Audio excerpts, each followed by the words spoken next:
গাজীপুরের কালিয়াকৈরে বিএনপির ভারপ্রাপ্ত চেয়ারম্যান তারেক রহমান ঘোষিত ৩১ দফা বাস্তবায়নে বিএনপির কর্মী সমাবেশ অনুষ্ঠিত হয়েছে। বিকালে কালিয়াকৈর উপজেলার বিজয়ী সরণি উচ্চ বিদ্যালয় মাঠে সূত্রপুর ইউনিয়ন বিএনপির উদ্যোগে অনুষ্ঠিত সভায় প্রধান অতিথি হিসেবে বক্তব্য রাখেন বিএনপির কেন্দ্রীয় কমিটির সাংগঠনিক সম্পাদক কাজী সাইদুল আলম বাবুল। এ সময় ইউনিয়ন বিএনপির সভাপতি নুরুল আমিনের সভাপতিত্বে আরও বক্তব্য রাখেন কালিয়াকৈর উপজেলা বিএনপির সাধারণ সম্পাদক পারভেজ আহমেদ, উপজেলা বিএনপির সাংগঠনিক সম্পাদক কামরুল ইসলাম, সূত্রপুর ইউনিয়ন বিএনপির যুগ্ম সম্পাদক মোয়াজ্জেম হোসেন সহ বিএনপি ও সহযোগী সংগঠনের অন্যান্য নেতৃবৃন্দ।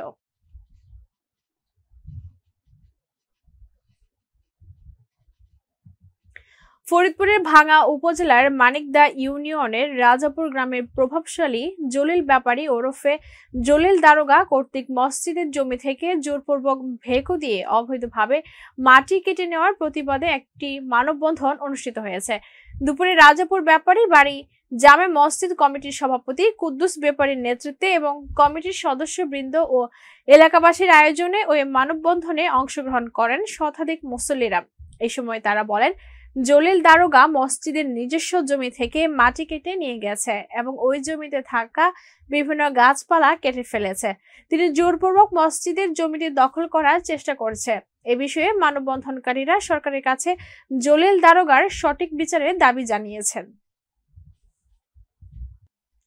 নেত্রকোনা জেলার কেন্দুয়া উপজেলায় সম্প্রীতি সভা অনুষ্ঠিত হয়েছে। কেন্দুয়া উপজেলা স্থানীয় জনপ্রতিনিধি, সাংবাদিক, শিক্ষক, রাজনীতিবিদ, ব্যবসায়ী, বীর মুক্তিযোদ্ধা, বৈষম্য বিরোধী ছাত্র আন্দোলনের নেতৃবৃন্দ, আলেম ওলামা, শিল্পী, কবি, সাহিত্যিক, তরুণ প্রজন্ম সহ বিভিন্ন ধর্মের মানুষকে নিয়ে এই সম্প্রীতি সভা অনুষ্ঠিত হয়েছে।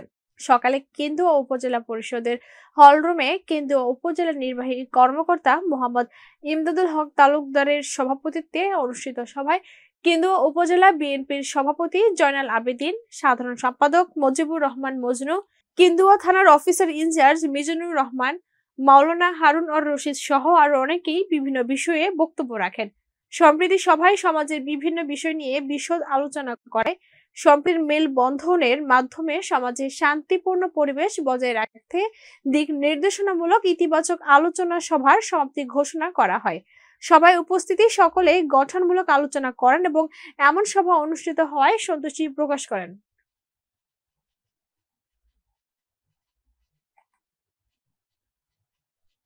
পিঠা উৎসবে মিলেমিশে বাঙালি সুরে গায় ঐতিহ্যের গান, এই স্লোগানকে সামনে রেখে গাজীপুরের কালিয়াকৈরে আফতাজ উদ্দিন মেমোরিয়াল স্কুল অ্যান্ড কলেজে পিঠা উৎসব ও পুরস্কার বিতরণী অনুষ্ঠিত হয়েছে। সকালে স্কুলের মাঠ প্রাঙ্গণে এই পিঠা উৎসবে 24টি স্টলে প্রায় শতাধিক রকমের পিঠার স্বাদ গ্রহণ করেন পিঠা প্রেমীরা। পরে এক পুরস্কার বিতরণী সভায় Afaz Uddin Memorial school and কলেজের চেয়ারম্যান মোহাম্মদ জলিল উদ্দিনের সভাপতিত্বে এ সময় উপস্থিত ছিলেন কালিয়াকৈর উপজেলার নির্বাহী কর্মকর্তা কাউসার আহমেদ, উপজেলা মাধ্যমিক শিক্ষা কর্মকর্তা শওকত আকবর খান ও অত্র শিক্ষা প্রতিষ্ঠানের পরিচালক সাইদুর রহমান সোহাগ সহ শিক্ষক, কর্মচারী, অভিভাবক ও ছাত্রছাত্রীরা।